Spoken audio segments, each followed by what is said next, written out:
बहुत समय पहले किसी गांव में संजना नाम की एक लड़की अपनी सौतेली माँ और बहन के साथ रहती थी। संजना की सौतेली माँ शोभा एक बूढ़ी औरत थी। वो अपनी बेटी सोनिया को पढ़ने के लिए एक अच्छी कॉलेज में भेजती थी, लेकिन वही दूसरी तरफ उसने संजना की पढ़ाई छुड़वा दी थी और वो उसे खरगोश पकड़ने के लिए जंगल में भेजती थी। क्यों री संजना, आज तू सिर्फ एक ही खरगोश पकड़ कर लाई है? मैं क्या करूँ माँ, जंगल के खरगोश बहुत तेज भागते हैं। बड़ी मेहनत के बाद ये खरगोश मेरे हाथ लगा है। देख, अगर तूने कम से कम 2 खरगोश पकड़कर नहीं लाए तो मैं तुझे कड़ी सजा दूंगी, समझ गई ना? उसके बाद शोभा उस खरगोश को बाजार में जाकर बेच देती है और उसे जो पैसे मिलते हैं वो सारे पैसे अपनी बेटी को शॉपिंग कराने के लिए दे देती है। फिर एक दिन, माँ आज मैं अपनी सहेलियों के साथ मेले में जा रही हूँ, आप मुझे खर्च के लिए 100 रुपए दे दो। क्या कहा, 100 रुपए? अरे पागल हो गई है क्या तू? इतनी बड़ी रकम का तू क्या करेगी? मैं तुझे 1 फूटी कौड़ी भी नहीं देने वाली, चल हट यहाँ से। तभी वहाँ सोनिया आ जाती है। माँ मैं अपनी सहेलियों के साथ मेले में घूमने जा रही हूँ, मुझे खर्च के लिए कुछ पैसे दे दो। हाँ हाँ बेटी ठहर जा, मैं अभी तुझे पैसे देती हूँ। उसके बाद शोभा अलमारी खोलकर सोनिया को 1000 रुपए दे देती है। सोनिया खुश होकर वहाँ से चली जाती है। ये सब देख संजना को बहुत गुस्सा आता है। तुम बहुत ही बुरी औरत हो, अपनी बेटी को खर्च के लिए ढेर सारे पैसे देती हो, लेकिन मुझे 100 रुपए देने में तुम्हारी नानी मरती है। संजना के मुंह से ये बातें सुनकर शोभा गुस्से से आग बबूला हो जाती है। तूने आज मेरे साथ बदतमीजी करके बहुत बुरा किया है लड़की, अब मैं तुझे नहीं छोड़ूंगी। उसके बाद शोभा डंडे से संजना की खूब पिटाई करती है और उसके मुंह में लाल मिर्च डाल देती है। बेचारी संजना दर्द के मारे तड़पती हुई घर से बाहर भाग जाती है। तभी गांव की एक लड़की कंचन, जो संजना की सहेली थी, उसे अपने घर ले जाती है। देख संजना, आखिर तू कब तक उन दोनों माँ बेटी के अत्याचार बर्दाश्त करेगी? सुन, तेरी जिंदगी बदलने का मेरे पास एक बहुत बढ़िया उपाय है। मुझे पता चला है कि कल परिदेश में परियों की रेस होने वाली है। तू इस गांव में सबसे तेज दौड़ने वाली लड़की है। मैं तो कहती हूँ तू परिदेश जाकर परियों की रेस में हिस्सा ले ले और जीतने के बाद तुझे ढेर सारी दौलत मिलेगी। उसके बाद तू आराम से अपने अलग जिंदगी जी सकती है। ये तो क्या कह रही है? मैं इंसान हूँ, परिदेश जाते ही वहाँ की परियां मुझे पहचान जाएंगी। तू चिंता मत कर, इसका भी एक उपाय है मेरे पास। उसके बाद कंचन संजना को एक ब्यूटी पार्लर में ले जाती है और उसे परियों की तरह कपड़े पहनाकर उसका बहुत अच्छा मेकअप करा देती है।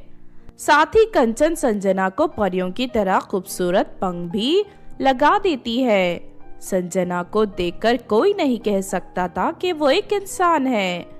वो हूबहू परी की तरह दिख रही थी।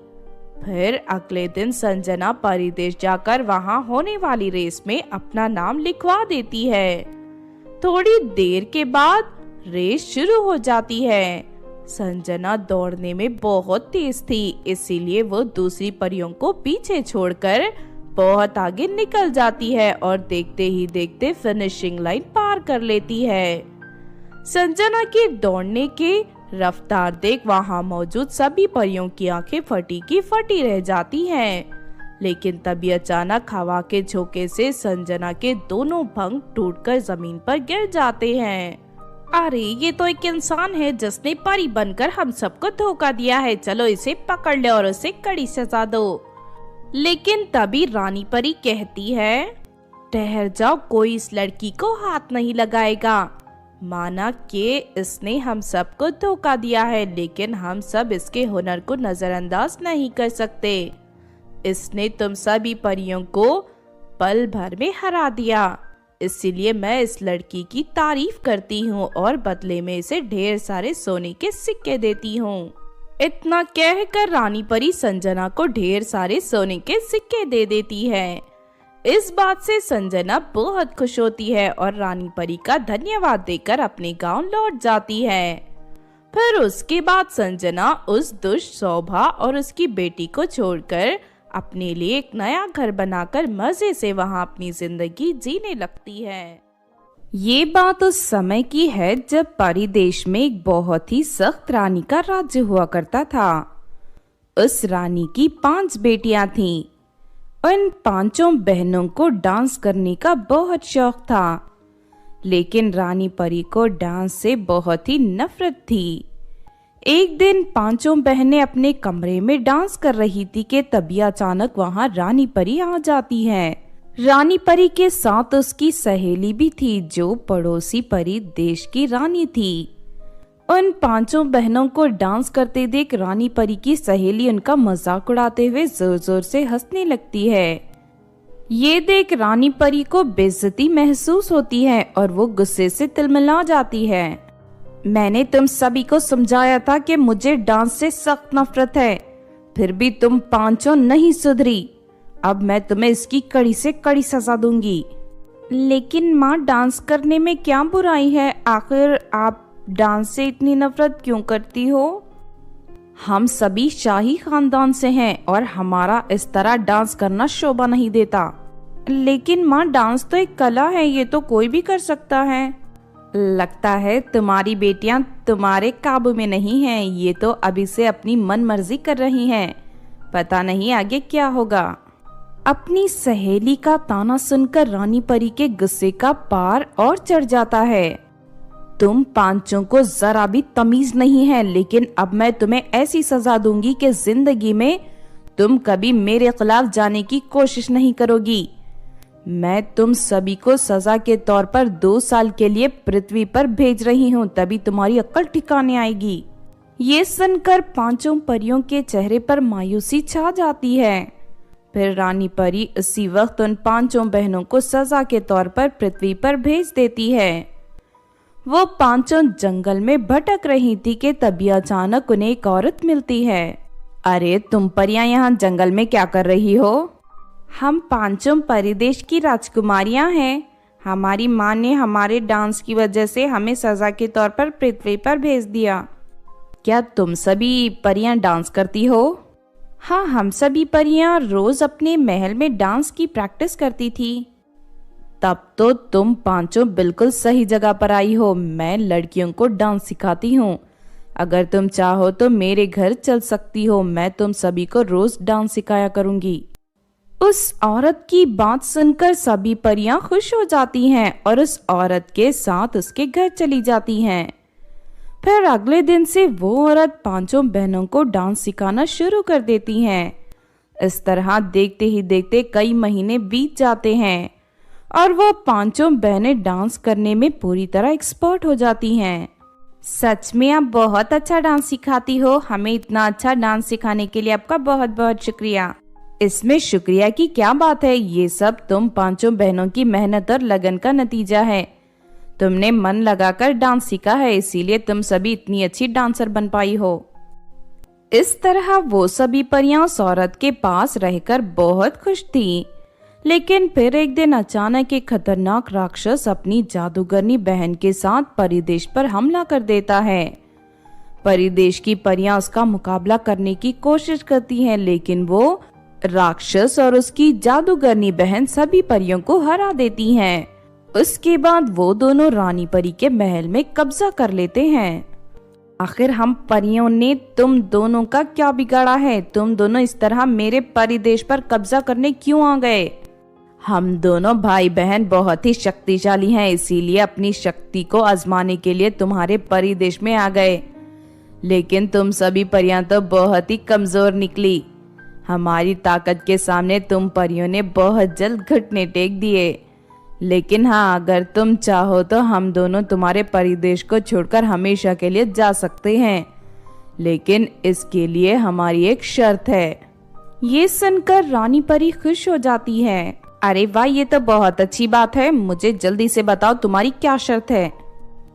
तुम परियों को मेरे साथ डांस का कंपटीशन करना होगा। अगर तुम परियों ने मुझे हरा दिया तो मैं अपने भाई के साथ हमेशा के लिए परिदेश को छोड़कर चली जाऊंगी।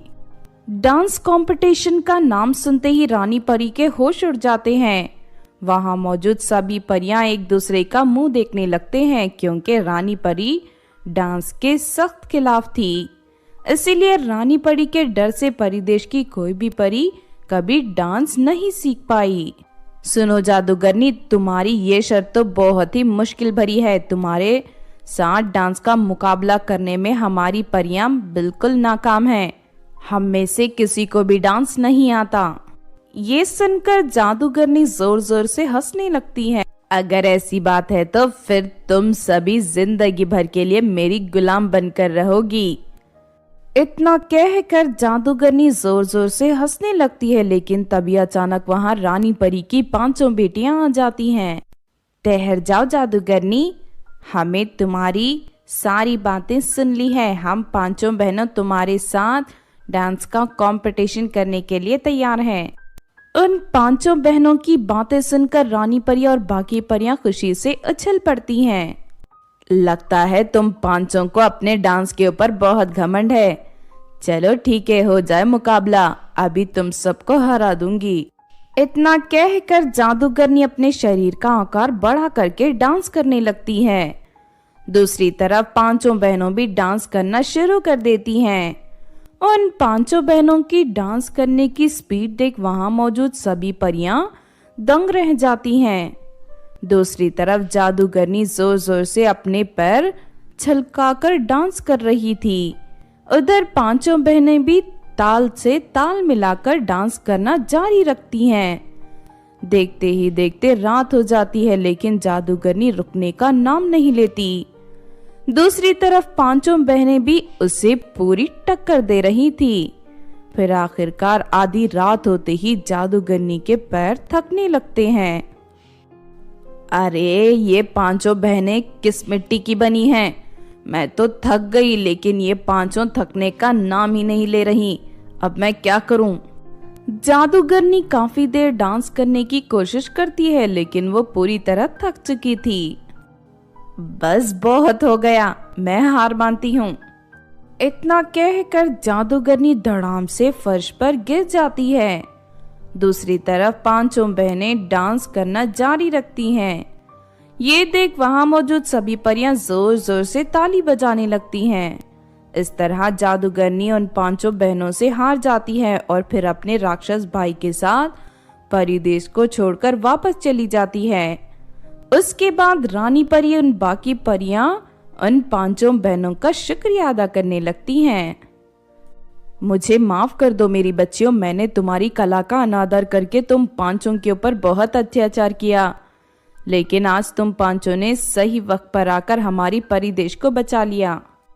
कोई बात नहीं माँ, ये तो हमारा फर्ज था, लेकिन आपसे हमारी एक विनती है कि आज के बाद परिदेश में किसी भी परी को डांस करने से नहीं रोके।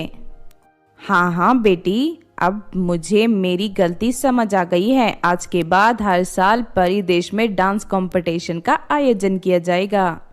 ये सुनकर सभी परियां बहुत खुश होती हैं। इस तरह सब कुछ ठीक हो जाता है और वो 5 बहनें परिदेश में एक डांस क्लास खोलकर सभी परियों को डांस सिखाने लगती हैं। तो एक बार की बात है, परिदेश में कंचन नाम की एक परी रहती थी।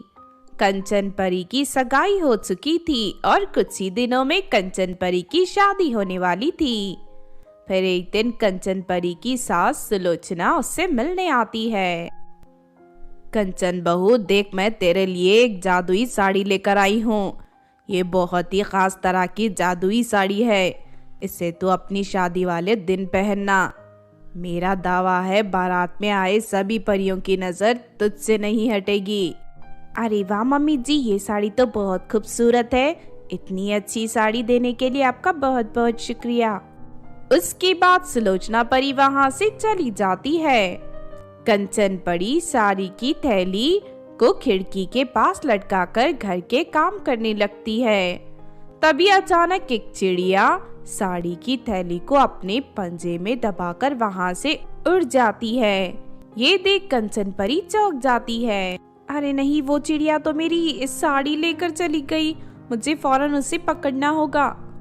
उसके बाद कंचन परी अपनी जादुई छड़ी की शक्ति से हवा में उड़ने की कोशिश करती है, लेकिन वो देखती है कि उसकी जादुई छड़ी की बैटरी खत्म हो गई है। इस जादुई छड़ी की बैटरी भी अभी खत्म होना था, मैं क्या करूं? देखते ही देखते चिड़िया साड़ी लेकर पृथ्वी पर चली जाती है। तभी रागिनी नाम की एक लड़की सर पर फलों की टोकरी लेकर जा रही थी। चिड़िया साड़ी को रागिनी की टोकरी में गिराकर वहां से चली जाती है। थोड़ी देर के बाद रागिनी अपने घर पहुंच जाती है। तभी उसकी अपाहिज बहन उससे कहती है, क्या बात है दीदी, आज आपने आने में बड़ी देर कर दी? क्या करूं, सारा दिन घूम घूम कर थक गई थी, लेकिन आज भी थोड़े से ही फल बिके हैं। सच कहूं तो इस जिंदगी में मैं तंग आ चुकी हूँ, पता नहीं हमारी किस्मत में क्या लिखा है। उसके बाद रागिनी फलों की टोकरी को नीचे उतार देती है। तभी टोकरी पर रखी साड़ी देख वो हैरान रह जाती है। अरे ये साड़ी यहाँ कैसे आ गई? दीदी ये साड़ी तो बहुत सुंदर है, लगता है भगवान जी ने खुश होकर आपको ये साड़ी दी है। मजाक मत कर, मुझे सच में बहुत हैरानी हो रही है कि आखिर इतनी सुंदर साड़ी मेरी टोकरी में कहाँ से आ गई। अब ये सब सोचने से क्या फायदा, मैं तो कहती हूँ आप एक बार साड़ी को पहन कर देखो। इतने सालों से मेरे साथ आपने भी कभी नए कपड़े नहीं पहने। फिर अपनी बहन के कहने पर रागिनी साड़ी पहन लेती है, लेकिन साड़ी को पहनते ही वो हवा में उड़ने लगती है। अरे अरे ये क्या हो रहा है, अचानक मैं तो हवा में उड़ने लगी। लगता है ये कोई जादुई साड़ी है। अरे हाँ तू सही कह रही है, मुझे भी ऐसा ही लगता है। दीदी आप इस जादुई साड़ी का इस्तेमाल करके अपनी गरीबी दूर कर सकते हैं हम। हाँ तूने ये सही कहा, मेरे पास बहुत बढ़िया उपाय है। फिर अगले दिन रागिनी एक चटाई लेकर चौराहे के पास पहुंच जाती है और जोर जोर से लोगों को आवाज देने लगती है, चलो चलो आसमान की सैर करो, बहुत ही कम कीमत में आसमान से खूबसूरत नजारे का लुत्फ लो। रागिनी की बात सुनकर वहाँ एक औरत अपने 2 बच्चों के साथ आ जाती है। सुनो लड़की, अभी अभी तुमने आसमान की सैर करवाने की बात कही है क्या?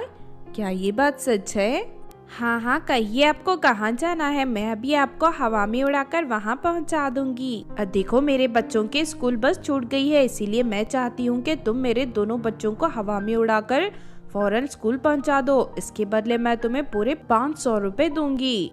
ठीक है आंटी, मैं अभी आपके बच्चों को स्कूल पहुँचा देती हूँ। उसके बाद रागिनी उन दोनों बच्चों को चटाई पर बैठा लेती है और उस चटाई को उड़ाकर हवा में उड़ने लगती है।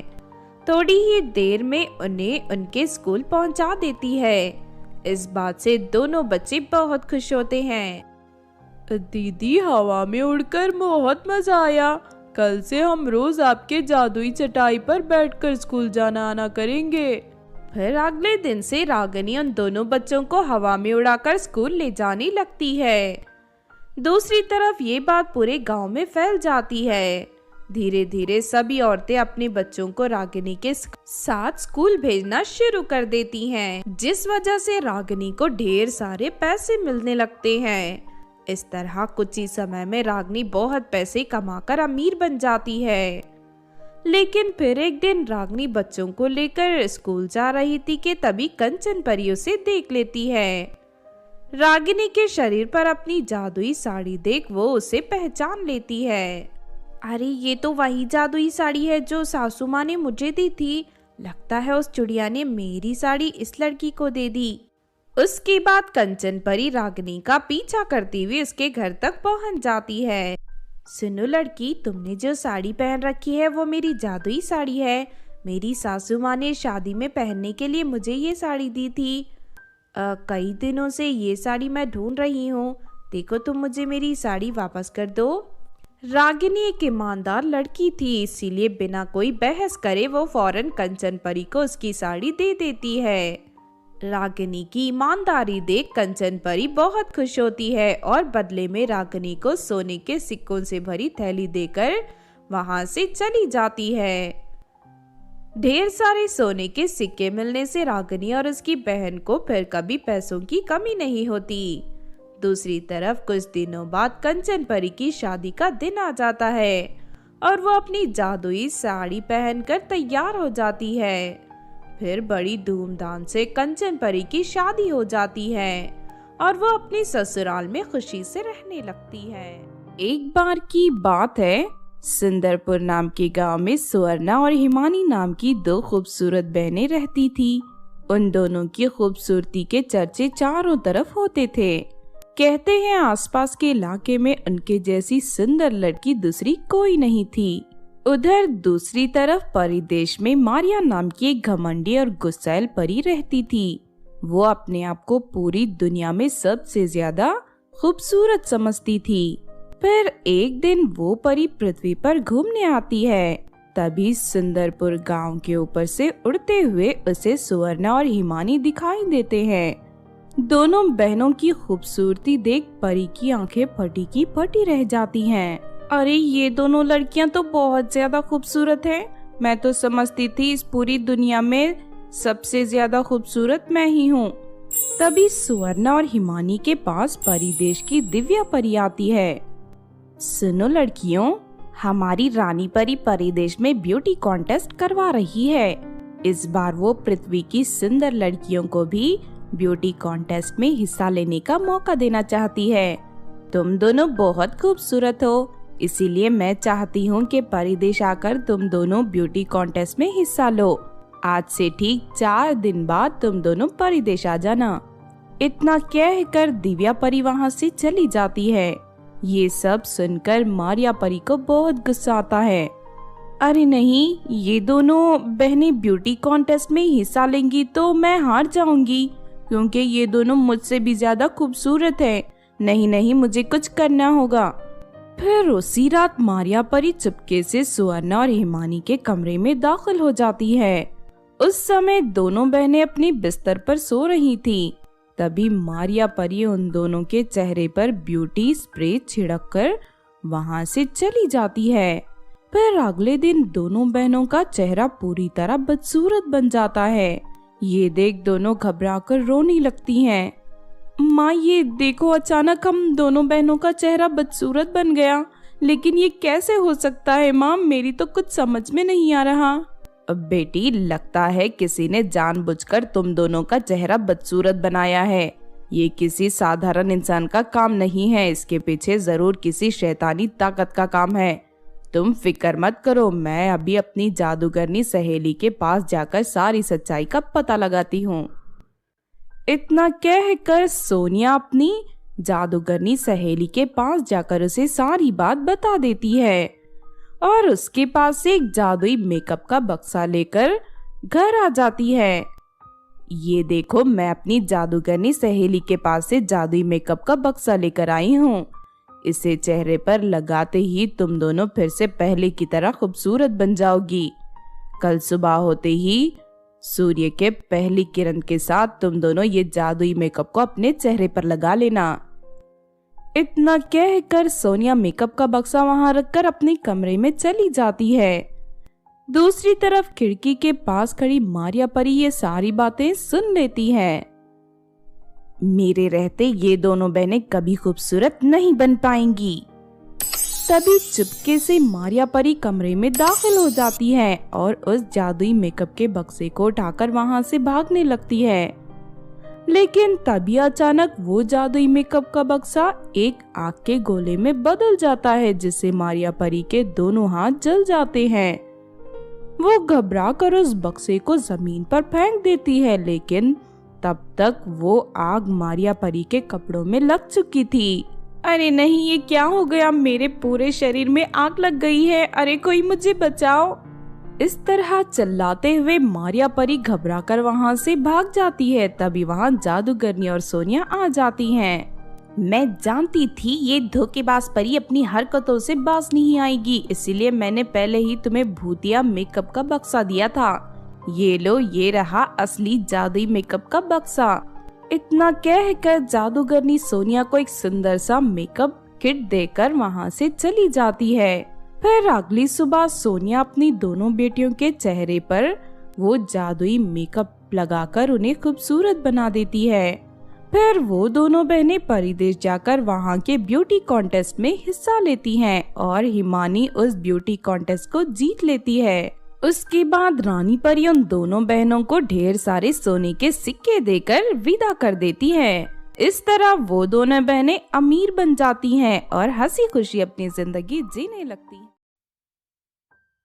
हेलो दोस्तों, आज जो मैं आपको कहानी सुनाने जा रही हूँ ये कहानी है लालची ब्यूटिशियन की। तो चलिए दोस्तों देखते हैं लालची ब्यूटिशियन की कहानी। बहुत समय पहले किसी गांव में सुजाता नाम की एक गरीब लड़की अपने माता पिता के साथ रहती थी। सुजाता के माता पिता दोनों अक्सर बीमार रहते थे, जिस वजह से घर चलाने की जिम्मेदारी सुजाता पर थी। वो छोटे मोटे काम करके अपने घर का गुजारा करती थी। फिर एक दिन सुजाता को शहर की गली में नया ब्यूटी पार्लर दिखाई देता है। लगता है ये ब्यूटी पार्लर आज ही खुला है, मैं यहाँ जाकर काम मांगती हूँ, शायद मुझे कोई काम मिल जाए। उसके बाद सुजाता ब्यूटी पार्लर के अंदर चली जाती है। वहाँ ब्यूटी पार्लर की मालकिन कामिनी नाम की एक बूढ़ी औरत मौजूद थी। वो बहुत ही लालची और दुष्ट थी। वो हमेशा सिर्फ अपने फायदे के बारे में सोचती थी। नमस्ते आंटी, मुझे काम की जरूरत है, क्या आप मुझे अपने ब्यूटी पार्लर में कोई काम दे सकती हो? हाँ, क्यों नहीं, मेरे यहाँ बहुत सारा काम है। कल से तुम मेरी असिस्टेंट बनकर काम शुरू कर दो, मैं महीने के तुम्हें पूरे 20,000 रुपए दूंगी। ये सुनकर सुजाता खुश हो जाती है। आपका बहुत बहुत शुक्रिया आंटी, कल मैं सुबह ही काम पर आ जाऊंगी। फिर अगले दिन सुजाता मन लगाकर काम करने लगती है। फिर एक महीना पूरा होने पर सुजाता कामिनी से अपनी तनख्वाह मांगती है। आंटी, मुझे यहाँ काम करते हुए 1 महीने पूरे हो गए हैं, इसीलिए आप मुझे तनख्वाह दे दीजिए। घर के लिए मुझे राशन खरीदना है और अपने माता पिता की दवाई भी लानी है। ठीक है, मैं शाम को तुझे पैसे दे दूंगी। चला भी, बहुत काम पड़ा है, पहले वो खत्म कर ले। फिर सुजाता काम करने लगती है। मैंने आज तक कभी किसी को पैसे दिए हैं जो इस लड़की को दूंगी। मैं अपनी चालाकी से इसे बेवकूफ बनाकर इसके सारे पैसे हजम कर लूंगी। उसके बाद कामिनी क्रीम से भरी एक कांच की शीशी के ऊपर ढेर सारा तेल लगाकर उसे अलमारी में रख देती है। फिर थोड़ी देर के बाद वहाँ 2 लड़कियां आ जाती है। कामिनी और सुजाता उन दोनों लड़कियों का मेकअप करने लगती हैं। और सुजाता, मेरी अलमारी में खास तरह की फेस क्रीम की एक शीशी रखी है, जा जल्दी से लेकर आ। सुजाता जैसे ही अलमारी खोलकर शीशी को उठाने की कोशिश करती है कि तभी शीशी पर ढेर सारा तेल लगा होने के कारण शीशी जमीन पर गिरकर टूट जाती है। अरे नालायक, ये तूने क्या कर दिया? ये फेस क्रीम मैं विदेश से खरीद कर लाई थी, इसकी कीमत पूरे 60,000 रुपए है। हे भगवान, तूने मेरा कितना बड़ा नुकसान कर दिया। मुझे माफ कर दीजिए आंटी जी, इसमें मेरी कोई गलती नहीं है। दरअसल इस बोतल के ऊपर ढेर सारा तेल लगा है, जिसकी वजह से ये मेरे हाथों से फिसलकर टूट गया। मैं कुछ नहीं सुनना चाहती, मैं तुझसे अपने पूरे 60,000 रुपए वसूल करके रहूंगी। आज मैं तुझे कोई तनख्वाह नहीं दूंगी और अगले 2 महीने तक तू फ्री में काम करेगी। कामिनी की बातें सुनकर सुजाता के होश उड़ जाते हैं। नहीं नहीं आंटी, मुझ गरीब पर ऐसा जुल्म मत करिए, वरना मैं अपने घर का खर्च कैसे चलाऊंगी। बिना दवाई के तो मेरे माता पिता की मौत हो जाएगी। मैं कुछ सुनना नहीं चाहती, जा सीधी तरह काम कर। अगर तूने नखरे दिखाए तो मैं तेरी हड्डी पसली तोड़ दूंगी। इस तरह चालाक कामिनी सुजाता को फंसाकर उसके सारे पैसे हजम कर जाती है और उसे मुफ्त में काम करवाने लगती है। दूसरी तरफ सुजाता के पास घर का राशन खरीदने के लिए बिल्कुल पैसे नहीं थे, साथ ही वो अपने माता पिता के लिए दवाई भी नहीं खरीद पाती। जिस वजह से उसके माता पिता की हालत खराब हो जाती है। हे भगवान, अब मैं क्या करूं? इस तरह सुजाता दुखी होकर रोने लगती है। तभी वहां से गुजर रही कोमल परी की नजर सुजाता पर पड़ती है। सुजाता को रोते हुए देख कोमल परी को बहुत बुरा लगता है। अरे क्या हुआ लड़की, तुम इस तरह दुखी होकर क्यों रो रही हो? मुझे अपनी परेशानी बताओ, मैं तुम्हारी मदद करूंगी। सुजाता कोमल परी को कामिनी के बारे में सब कुछ बता देती है कि किस तरह कामिनी ने जानबूझकर उसके मेहनत के पैसे नहीं दिए और उसे मुफ्त में काम करवा रही है। तुम चिंता मत करो, उस धोखेबाज औरत को सबक सिखाकर मैं तुम्हारे पैसे वसूल करूंगी। फिर अगले दिन कोमल परी एक अमीर लड़की का रूप धारण करके कामिनी के पार्लर में मेकअप करवाने पहुंच जाती है। आज मेरी शादी है, मुझे अच्छी तरह मेकअप करके दुल्हन की तरह तैयार कर दो। हाँ हाँ, आप चिंता मत करिए, मेकअप करने में तो मैं एक्सपर्ट हूँ, लेकिन मेकअप करने के मैं पूरे 1 लाख रुपए लूंगी। तुम पैसों की बिल्कुल चिंता मत करो, तुम जितना चाहोगी मैं तुम्हें उतने पैसे दूंगी, बस मेरा मेकअप अच्छा होना चाहिए। ये सुनकर कामिनी खुश हो जाती है और कोमल परी का मेकअप करने लगती है। कामिनी कोमल परी की आईब्रो बना रही थी कि तभी कोमल परी अपने जादुई शक्ति से अपनी आईब्रो गायब कर देती है। अरे सत्यानाश, तूने मेरे आईब्रो के सारे बाल काट दिए, मुझे बदसूरत बना दिया तूने। फिर अगले ही पल कोमल परी अपनी शक्ति से अपने चेहरे को काला कर देती है। अरे ये तूने क्या किया? मेरे चेहरे पर कौन सी क्रीम लगाई है? देख, मेरा चेहरा पूरी तरह काला हो गया।